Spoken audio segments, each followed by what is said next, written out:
Hello दोस्तों, कैसे हैं आप लोग। आई होप दोस्तों कि आप लोग ठीक होंगे, अच्छे होंगे। तो दोस्तों मैं रोज़ की तरह कुछ ऐसे टिप्स एंड ट्रिक्स लेके आ चुकी हूँ, अमेजिंग टिप्स की आप सभी के लिए काफ़ी हेल्पफुल है। तो चलिए दोस्तों टिप्स को शुरू कर लेते हैं। नमस्कार दोस्तों, क्रिएटिव वुमन में आप सभी का स्वागत है। पहला है टिप दोस्तों, ये जो कोलगेट होता है, आपने देखा होगा ये जो कोलगेट खाली हो जाता है, हम क्या करते हैं, इसका ये जो कैप होता है ना, हम क्या करते हैं, इसको फेंक देते हैं। दोस्तों आज के बाद ये जो कोलगेट का कैप है बिल्कुल भी आप नहीं फेंकेंगे। तो देखिए ये जो कोलगेट का कैप है हमारे लिए बहुत ही काम आते हैं। तो ये छोटा कोलगेट है, तो छोटे कोलगेट का ये जो कैप है, एक छोटे थोड़े होते हैं, जो बड़ा कोलगेट होता है उसका बड़ा होता है। अब देखिए इसके लिए मैंने ले लिया है डबल टेप छोटे छोटे टुकड़े में काट के अब मैं इसकी जो माउथ वाला पार्ट है ना यहाँ पे हैंग कर दूंगी। अब देखिए हैंग करने के बाद ये हमारा बहुत ही प्यारा सा एक हैंग बन के रेडी हो जाता है। और दोस्तों ज़्यादातर तो जो हमारे भाई बहन रेंट पे रहते हैं उनके लिए बहुत ही हेल्पफुल है ये। जी हाँ, बहुत ही ट्रिक अच्छा है। ये इस ट्रिक को आप एक बार ज़रूर ट्राई करके देखिएगा। इस तरीके से हमने डबल टेप लगा दिया, या तो आप फेविक्विक से इसको जाम कर सकते हैं। जहाँ भी लगाएंगे अच्छी तरीके से इसको लगा के अच्छी तरीके से इसको कंप्लीट कर सकते हैं, ताकि ये दोबारा ना निकले। अब देखिए मैंने यहाँ पे अपने दीवार पे मैंने इसको लगा दिया है। अब देखिए चाहे इस पे आप लाइटर भी लगा दीजिए। लाइटर क्या होता है ना कि हम जब कभी चूल्हा वगैरह साफ़ करते हैं तो हमारा ध्यान नहीं आता है, धोखे से हमारा ये लाइटर सिंक में चला जाता है और गीला भी हो जाता है। तो लाइटर को यूज करने के बाद हम यहाँ हैंग कर देंगे। तो देखिए दोस्तों बिल्कुल ही कंफर्टेबल है और ये बिल्कुल भी ये गिरने वाला नहीं है। अब देखिए इसमें मैंने छोटा वाला ग्रेटर भी लगा दिया। छोटी मोटी चीज़ हमारे इसमें बहुत सारी आ जाती है।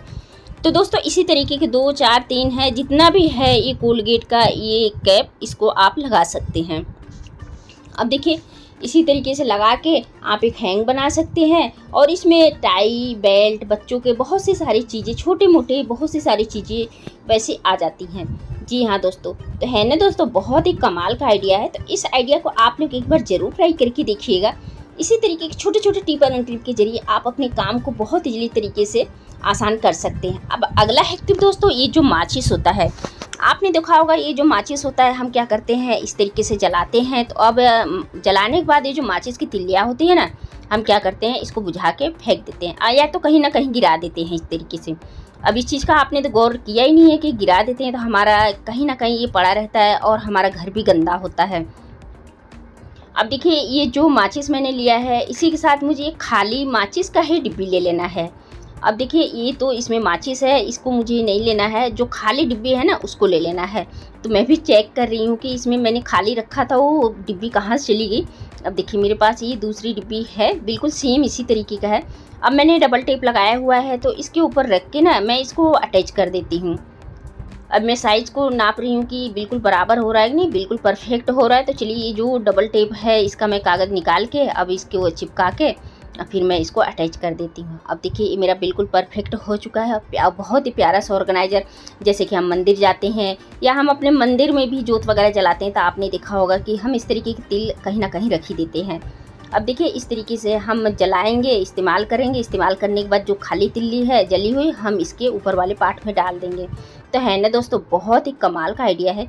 इस आइडिया को आप एक बार ट्राई करेंगे ना तो आपको बहुत ही पसंद आएगा। और अब देखिए हम आटा महीनों का पिसा लेते हैं, लेकिन आपने दोस्तों देखा होगा कि बारिश के मौसम में ऐसा होता है ना कि हम आटा तो पिसा लेते हैं, लेकिन इसके साथ ये जो आटा हमारा ज़्यादा टाइम का रहता है, ज़्यादा क्वांटिटी में हम बारिश के मौसम में आटे को पिसा लेते हैं।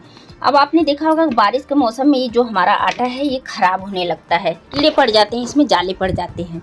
अब आपको क्या करना है कि या तो इसमें 1 चम्मच हल्दी डाल दीजिए, या तो 1 चम्मच इसमें नमक डाल दीजिए।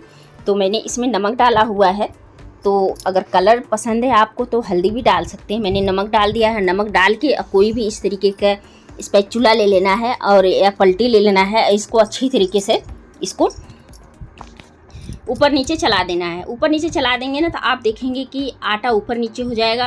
और दोस्तों यकीन मानिए, आप कितनी भी ज़्यादा क्वांटिटी में आटा को पिसा लेंगे ना, बिल्कुल ही लंबे समय तक के चलेगा। पहली बात तो आटे में कीड़े नहीं पड़ेंगे बारिश के मौसम में, और दूसरी बात इसमें जाले वगैरह कुछ भी नहीं होंगे।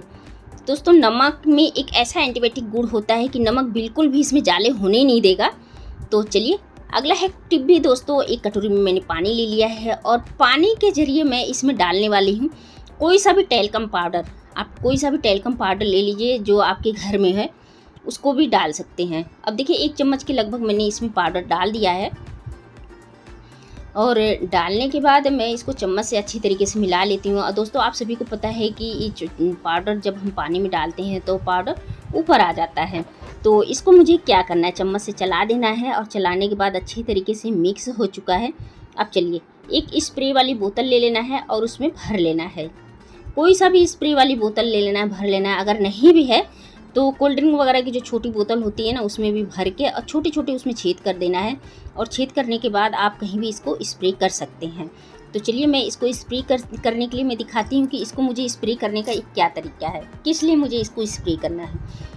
अब देखिए बारिश के मौसम में हमारे घर में सीलन वगैरह आ जाता है, स्मेल वगैरह हो जाता है। तो इसी के लिए अब क्या करना है, कहीं भी इस तरीके से पाउडर आप टेल्कम पाउडर पानी में डाल के हल्का सा घोल बना के आप अपने कमरे में पर्दे वगैरह पे, जो कमरे में दरवाजे पर्दे वगैरह लगा है, आप कहीं भी इसके स्प्रे कर सकते हैं। इससे स्प्रे करने से क्या होगा ना कि ये हमारा जो घर में है कोई भी, आप देखेंगे कि जो भी हम फ्रेगनेंस वगैरह के लिए लगाते हैं, खुशबू के लिए लगाते हैं, तो ऐसा हमें कोई भी केमिकल नहीं रखना पड़ेगा हमारे रूम में, हमारे लिए यही बहुत है। तो इसी तरीके से दोस्तों इसमें भर के आप स्प्रे वाली बोतल में आप अपने घर में कहीं भी इस तरीके से छिड़क सकते हैं। अब इस तरीके से छिड़क देंगे ना, आप देखेंगे पूरा घर स्प्रे बिल्कुल खुशबू ही खुशबू आएगा।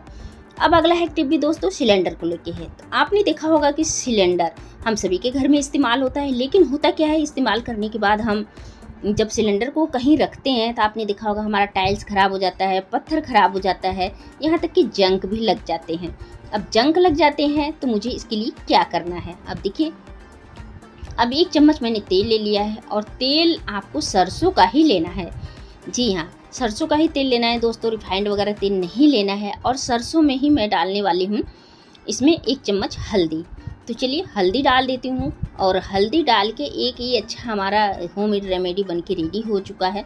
तो अगर चम्मच से मैश होता है चम्मच से कर लेते हैं, नहीं तो हाथों से मैश कर लेते हैं। अब चलिए ये हमारा बिल्कुल ही बहुत ही पतला बैटर बन के रेडी हो चुका है। अब अपने हाथों में इसको लगाते हुए अब मुझे क्या करना है, हल्का हल्का इस तरीके से मुझे सिलेंडर की जो तली होती है इसमें लगा देना है। अब इसके लगाने से अब क्या होगा, आपको पता है कि ये हमारा जो सिलेंडर है ना, इसमें तली में जंग नहीं लगेगा। और लगने के बाद अब आप देखेंगे कि इसको लगाने के बाद, सॉल्यूशन लगाने के बाद आप देखेंगे इसमें जंग नहीं लगेगा। और दूसरी बात, इसमें कोई काकरोच वगैरह जो बैक्टीरिया वगैरह होती है अंडे देती हैं वो बिल्कुल भी नहीं देंगी। तो दोस्तों इसी तरीके से आप इसको कहीं भी रख सकते हैं। आप सोचेंगे कि इसमें आप तेल वगैरह लग जाएगा, तो दोस्तों मैं बहुत ही कम मात्रा में लगाई, इसमें तेल भी बिल्कुल आपके टाइल्स फर्श नहीं खराब होगा। आई होप दोस्तों कि आज का छोटे छोटे टिप और ट्रिक इसमें से कोई सा भी आप सभी को पसंद आता है तो प्लीज़ दोस्तों वीडियो को लाइक भी कर दीजिएगा। दोस्तों चैनल पे पहली बार है, चैनल को सब्सक्राइब करना बिल्कुल भी नहीं भूलिएगा। जी हाँ दोस्तों, तो मिलते हैं फिर इसी तरीके से एक नेक्स्ट वीडियो में। जय हिंद, जय भारत।